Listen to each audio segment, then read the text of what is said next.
button. I'm absolutely, totally blind.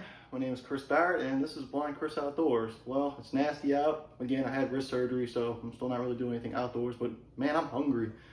So I made a little bit of a mistake. I started the video, and well, I didn't start the video, so you didn't get to see me prep the deer meat that I'm cooking. It's already ground deer meat that I've processed myself.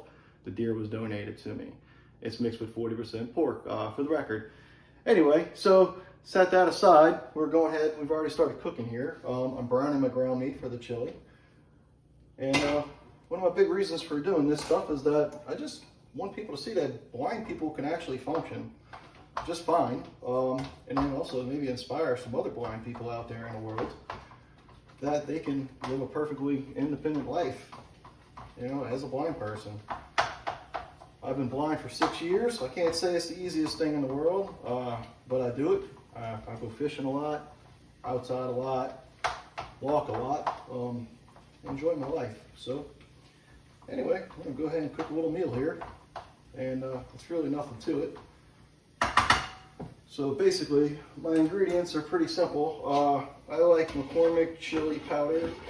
It's in a packet, and what I do is I mix it with my ground meat ahead of time. So anyway, when I put the ground meat, I put it into a bowl and put the powder in there, and I go ahead and mix it all up together. I find the flavor of the meat just comes out much better versus dumping in some tomato sauce and chili beans and mixing the powder after you've browned the ground meat. It's just a much, much better flavor.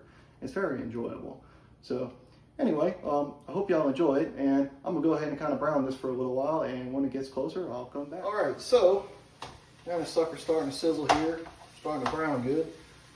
And we're gonna go ahead and get this cooked. So I'm sure you're probably trying to Stop recording video button. As a blind person actually know when this is done. Well, if you've ever seen ground meat that's cooked, it's all broken up into small little pieces. You know, it has a distinct smell to it. It'll smell cooked. That is definitely one way I can tell. And then on top of that, you just kind of know. You know, I mean, I'm not gonna. I think this patty I have here right now, hopefully you can see it, is obviously not done as good. So I'm just going to keep cooking, keep letting this sucker sear up until it's nice and brown. And basically, I just keep on chopping with a spatula until that sucker is literally just all kind of like small pieces, not all chunky. And that is definitively how I know it's done. I like to run the fire right about a medium. So I am using a non-stick pan here, so that's a wonderful thing. I actually love them. I've had them a few months now. These are some Farberware ones, got them from Walmart for like $80 a few months ago, and they cook like amazing, to be honest with you. It's just awesome. You can tell how unique it is, or how even it cooks, rather, I should say. So it's really, really good. So really total time for doing this is, I don't know, 15, 20 minutes tops. You know, I mean, it only took me about 2 minutes to just sit there and mix the ground meat up and everything. And also, and when I get to the point of actually adding my other ingredients into here, I like to use 16 ounces of just canned tomato sauce, whatever brand you prefer. I use the Great Value. It costs half as much and it tastes just as good, honestly. So it works just fine. And then I also use the Great Value brand chili beans with the lesser sodium. You know, I like to watch the blood pressure, keep that down. Try and watch my salt intake for sure. And in my opinion, too much salt is absolutely overpowering. It's just not as good. Now, if you differ, that's fine. So anyway, so I'm going to go ahead and let this roll on a little bit there. Put the lid back on, let it steam. So anyway, while that's going, I'm going to go ahead and get over here and I'm going to take a towel. And we're going to go ahead and get a couple cans open over here. We'll have a little bit of downtime. So anyway, so I like to put a paper towel down. I mean, I don't know, even when I could see I would do this, which was like 6 years ago, but I do it, it just kind of like creates a little bit less mess with the splatter. And hopefully y'all can kind of see me doing this here. it is a little bit tedious being blind. Get this thing started. So if you don't believe I'm blind now, I don't know what to say.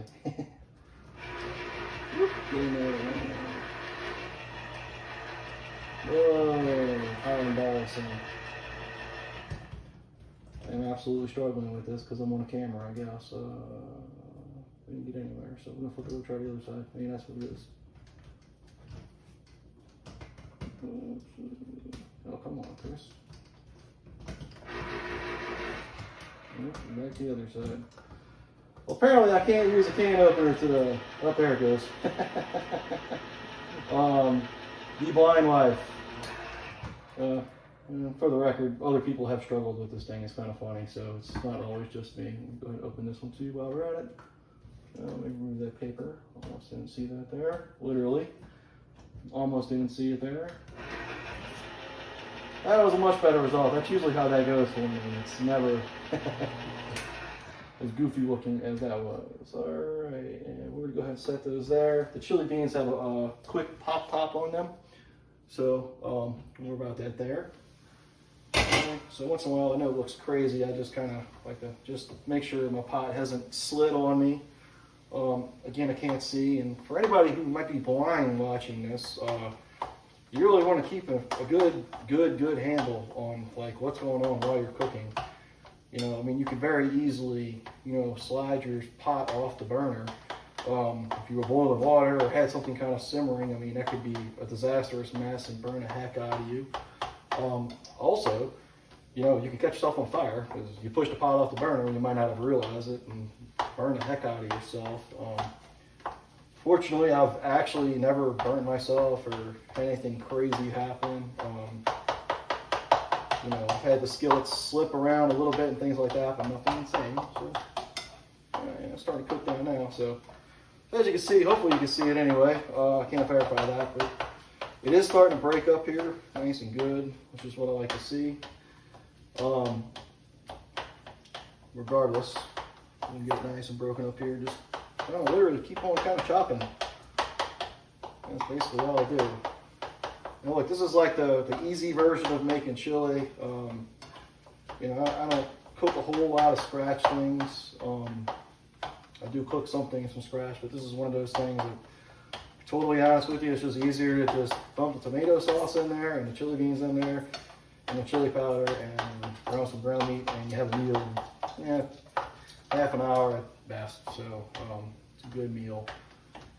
And then to top the meal, of course, you know, we're going to put some nice shredded Mexican 4 cheese on there. It always goes so good with chili. I do enjoy cooking, guys. I don't cook a ton. It's just me and my girlfriend, Connie, here most of the time, who is also totally blind, by the way. At some point, we'll have a little intro of her on here, and y'all will get to meet her. And we're coming along here, slowly but surely. So that's a big old chunk there, kind of floating around, trying to chop that sucker up. So another thing, I guess I should address it way ahead of time, is like I keep looking at this pot. I really can't see it. I only have one eye, and that eye doesn't work, period. It looks totally black right now to me from, I guess, a visual standpoint.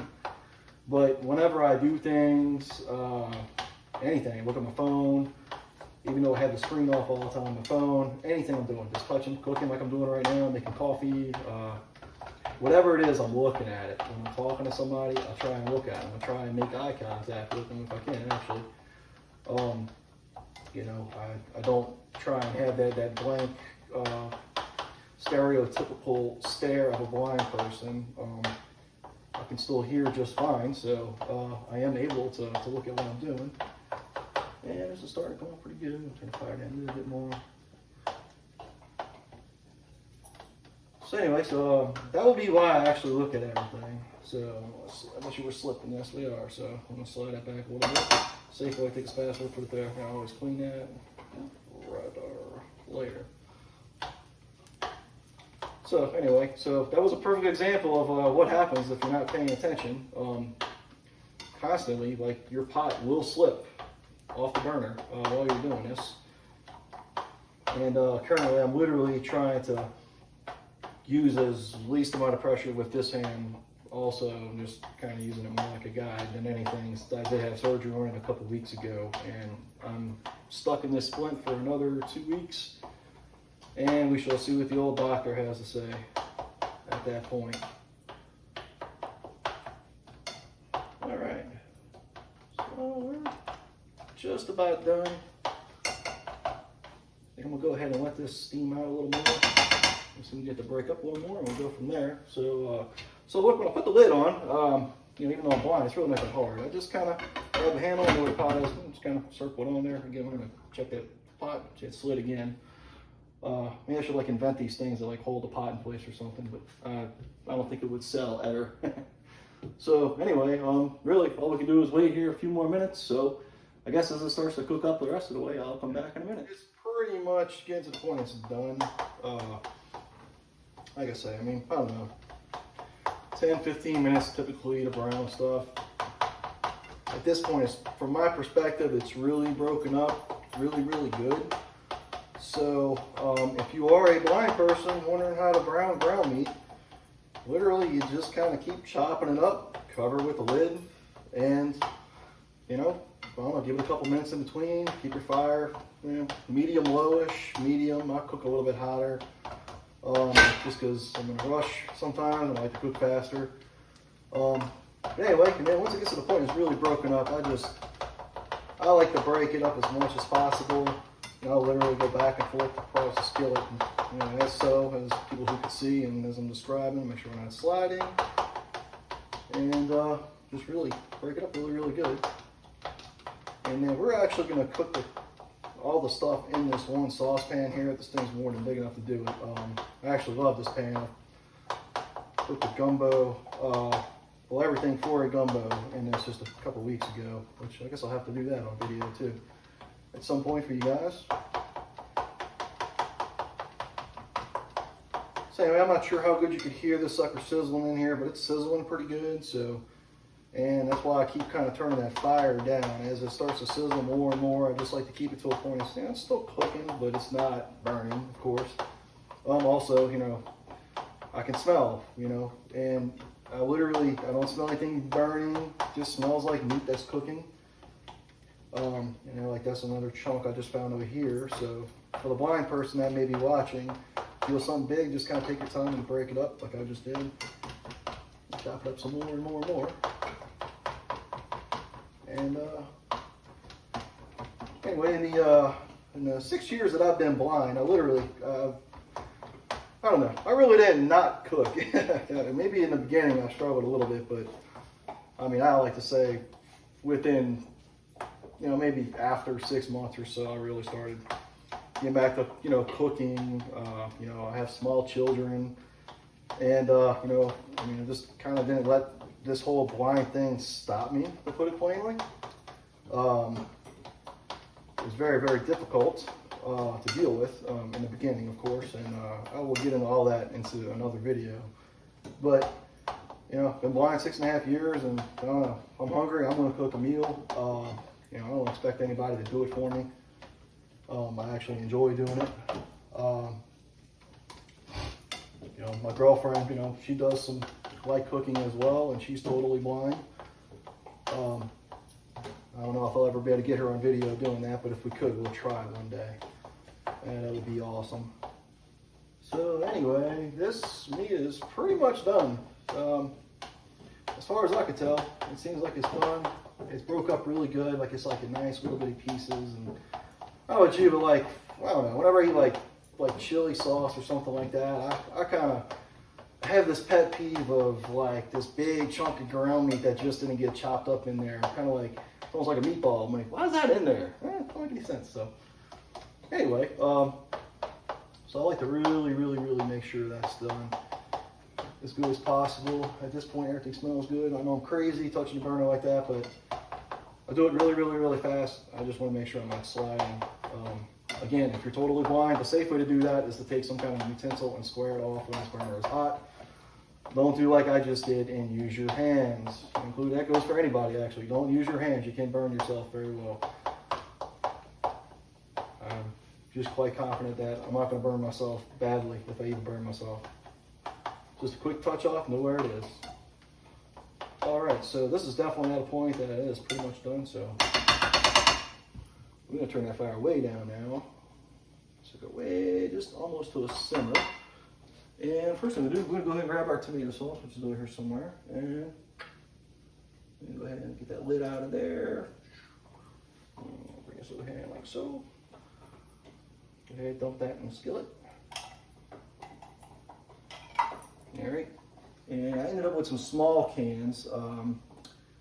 Walmart delivered some small ones as a substitution. I guess they didn't have the big ones. So normally I use a 16-ounce can, and that doesn't require the can opener also. So anyway, use that.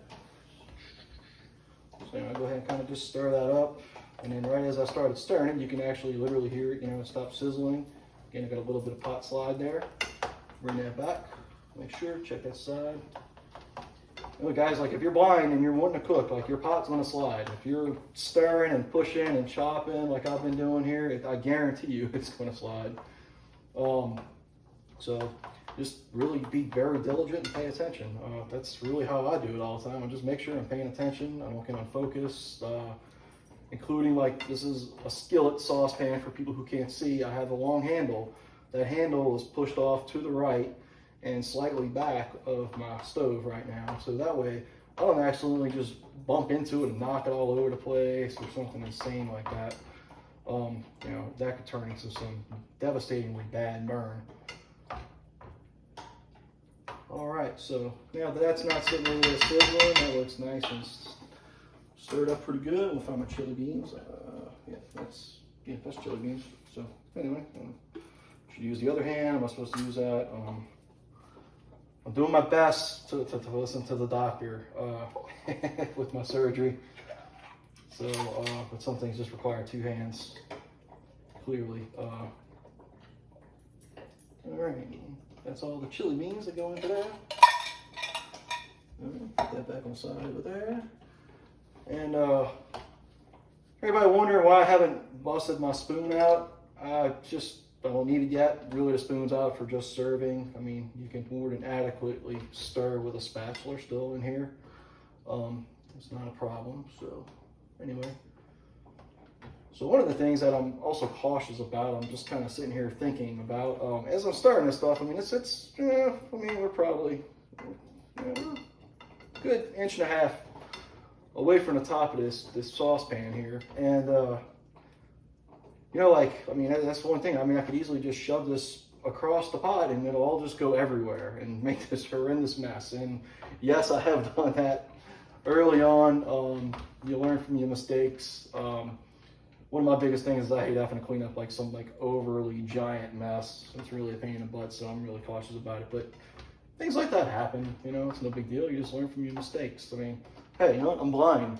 So I do have some sort of excuse to make a mistake once in a while, even though I don't think that's a good excuse, but things like that are going to happen. All right, so anyway, so pretty much we have chili. Literally, we just need to let this simmer up a little bit. I'm going to crank that fire up just a hair. Basically, I'm like a quarter turn from all the way low, which will put it a good medium low, a nice little simmer pace.